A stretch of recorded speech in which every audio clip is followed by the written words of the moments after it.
Ministério Público não é defender uma parcela de poder, é defender poder algum. Decisão judicial, mais do que impor, é até ensinar. Não há mais lugar para aventureirismo, para golpes de Estado, para a paz da pátria, para soluções arbitrárias e ditatoriais.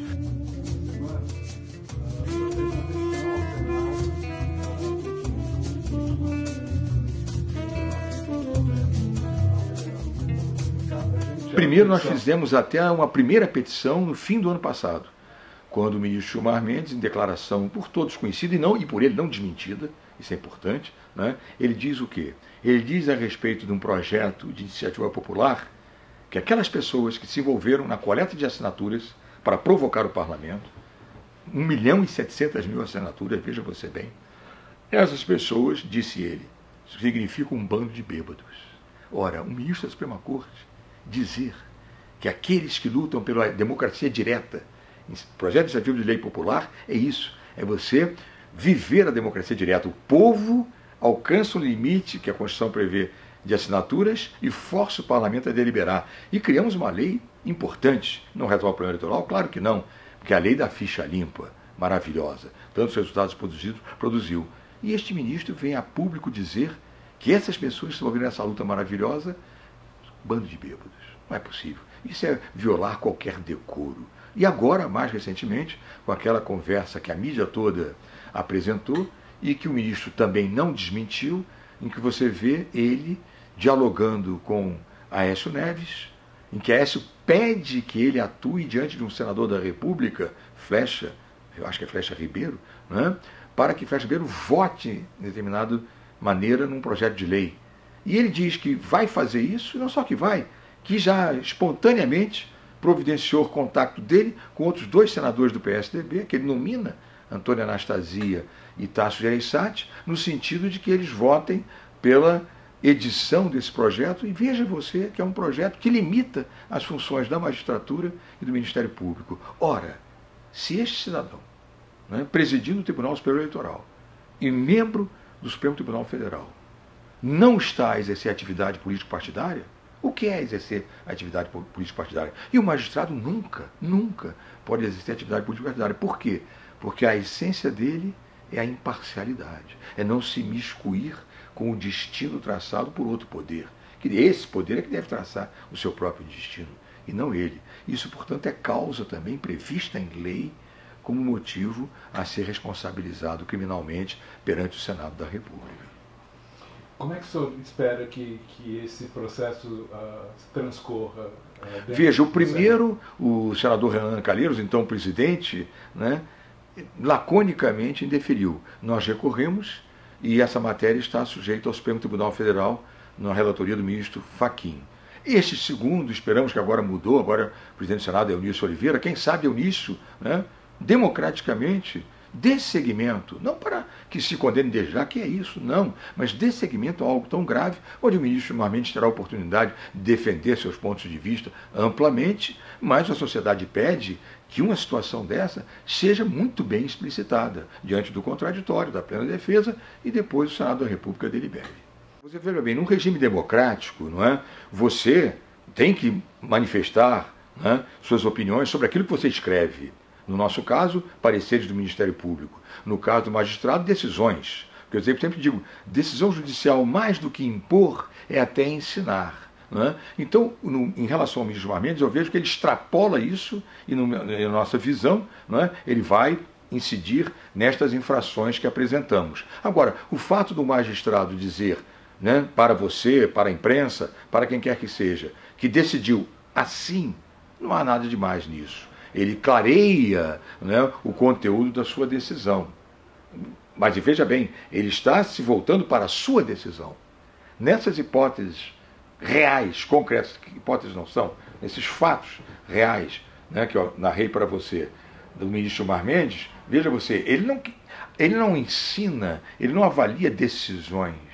Né? Ele participa de fatos que não estão nos autos, que não são da sua alçada. Ele emite juízos sobre situações que ele não deveria emitir, nem poderia emitir. É diferente. Eu não vejo esse ativismo assim judicial no sentido político partidário. Vejo sim nessas condutas do ministro Gilmar Mendes, eu reduzo a ele. Nesse período, você diz, quando eu entro na carreira, o que é o Ministério Público Federal? Ele nada mais era do que um órgão do Ministério da Justiça, né? Um órgão esse incumbido de fazer a defesa do presidente da República. E na época da ditadura militar, a defesa do general de plantão, o que era terrível, né? A partir da nossa geração, que entra para o concurso público, começa a entrar para o concurso público e assume uma nova missão, vai haver uma mudança institucional do caráter do Ministério Público. Ele deixa de ser esse advogado da administração pública desse país e passa a ser o quê? Passa a ser a grande voz da sociedade, o defensor das grandes questões sociais, né, do povo brasileiro perante o Poder Judiciário. Tanto que eu até cunhei uma frase que está colocada lá no nosso memorial, eu digo, o Ministério Público Federal é a voz da sociedade brasileira diante do Poder Judiciário, para questionar as grandes questões ambientais, de proteção às minorias, contra a macrocriminalidade, em defesa do patrimônio público. Então você veja como muda brutalmente essa instituição. E ela passa agora a viver a sua verdade, porque ser Ministério Público não é defender uma parcela de poder, é defender poder algum, é voltar-se para a sociedade e, em nome dela, postular. Há um princípio fundamental na democracia. Decisão judicial, seja ela de um juiz, seja ela do ministro da Suprema Corte, das outras instâncias, qualquer decisão judicial, você cumpre. Isso é predicado da democracia. Goste ou não da decisão judicial, você cumpre. Agora, decisão judicial, e também é predicado da democracia, você deve discutir amplamente, fundamentadamente. Eu, como professor universitário, dava aulas em que analisava criticamente, com fundamentação, decisões judiciais até da Suprema Corte. Isso é muito importante, né? O importante também é que, agora diretamente a sua pergunta, é que ao se deparar com uma decisão judicial, você vai fazer o quê? Essa decisão judicial apresenta fatos objetivos, concatenados e claros? Sim? Ótimo. Ao aplicar o direito sobre esses fatos objetivos e claros, a aplicação da norma jurídica, seja ela penal, seja ela civil, seja ela administrativa, está corretamente feita ou não? Percebe? Esse é o ponto. Então, o que você tem que esperar de qualquer decisão judicial, seja ela de quem for, é que ela, primeiro, apresente os fatos com objetividade e concretude. Segundo, aplique corretamente a norma jurídica apropriada para este fato. Primeira coisa e fundamental, jamais uma saída de aventureirismo, jamais golpes militares. Tudo se resolve dentro do quadro democrático. E você me pergunta, e o que traça, o que pinta, o que apresenta o quadro democrático? A lei maior chamada Constituição. Que se faça tudo à luz da Constituição. Esse será o grande aprendizado de cidadania positiva brasileira. Não há mais lugar para aventureirismo, para golpes de Estado, para a paz da pátria, para soluções arbitrárias e ditatoriais. Nós temos que transcorrer, graças a Deus, até agora estamos transcorrendo, dentro do quadro constitucionalmente posto. Podemos modificá-lo? Podemos. Podemos fazer um movimento agora, que eu acho correto, para eleições diretas? Perfeito. Porque será decidido pelo parlamento e mudada a Constituição. Não pelo acaso, não pelo instante, mas por se mostrar uma necessidade. Mas, insisto, que a solução advenha do quê? Da definição jurídica do quadro, e não da definição aventureira do quadro. Não, veja, né? Fizemos impeachment, né, presidente, né, dentro de um quadro constitucional. Você pode discutir, né, se foi correto ou não, voltamos àquele ponto. Mas o trâmite é esse, foi seguido o trâmite que a Constituição, né, traçou. Outra coisa é dizer, está errado por isso, ou está certo por isso, né? Mas foi observado isso. Eu não vejo que a Constituição esteja sendo rasgada. Não, a Constituição está sendo rigorosamente cumprida. Tudo está acontecendo dentro do quadro constitucional. Agora, as conclusões, vamos debatê-las. Isso é democracia. Né? Não vamos aceitá-la goela abaixo. Não, vamos debater amplamente, apresentar arrazoados, nada de emocionalismos, né? Acho que ela tem uma frase muito bonita, né, de Albert Camus, que foi perseguido, colega seu, um intelectual, mas homem da imprensa, né, argelino, e lutava contra a poderosa França, que mantém a Argélia sob colônia. E, para mim, Camus tem uma frase, e sofria sofria censura pesada, restrições pesadas ao exercício profissional. E veja a frase desse homem tão sofrido diante da ameaça, com atos brutais do próprio Estado francês. Ele dizia: a lucidez supõe a resistência às tentações do ódio e ao culto da fatalidade. Que magnífico, né? Quer dizer, você, no momento que você é lúcido, você resiste àquela, talvez àquela emoção, né? Aquele instinto até de agredir. Não, resista a isso, diz Camus, que era um marxista, né? Camus comunista. Resista a isso. E mais, não cultue a fatalidade, ou seja, não desista. Lute sempre.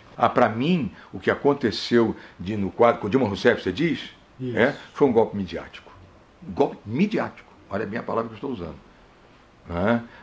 Por que isso? Porque se você prestar atenção, o que comove as multidões e leva as multidões às ruas, o que foi? Primeiro, um ato em que um juiz, que violou o princípio da magistratura de essência, que é a imparcialidade, dá uma liminar impedindo a posse de Lula como chefe da Casa Civil.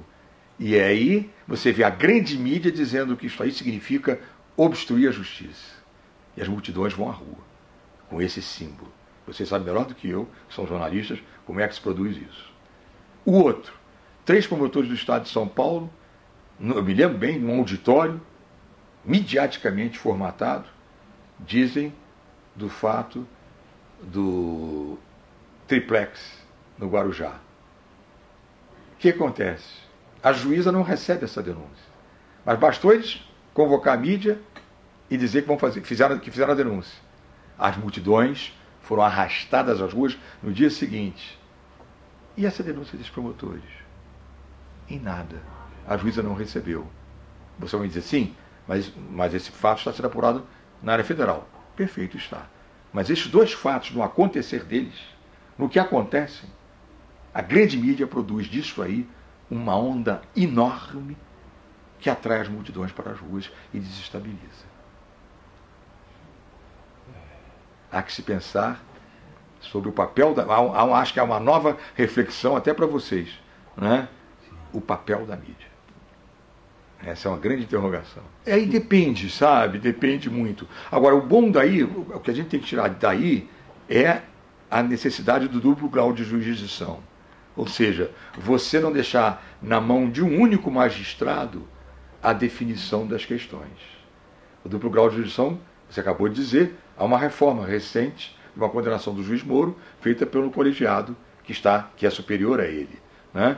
Então, graças a essa sistemática de uma revisão do próprio ato judicial, que não se cristaliza e não se absolutiza num único homem e numa única pessoa, você tem ampla possibilidade de fazer a revisão. Está entendendo? Agora, aí vai depender da personalidade de cada qual, né? Você tem, por exemplo, disse também isso, que há alguns magistrados, não no campo penal, né? No campo tributário, né? A gente ouve isso. Ele é muito fazendário, ou seja, esse magistrado, ao decidir, né, decide em favor sempre da fazenda pública e não do contribuinte, né? Isso acontece, mas aí voltamos àquilo que eu acho de essência, né? É você pegar as decisões desse magistrado e, fundamentadamente, objetivamente, apontar falhas. Isso é perfeito, né? Porque eles têm aquela máxima no futebol de que juiz bom é aquele que não aparece. E no Brasil parece que os juízes estão aparecendo demais. Agora, até que ponto também a mídia não colabora em demasia para isso, criando... Porque uma das críticas que eu faço à mídia brasileira, sabe qual é? Não a vocês.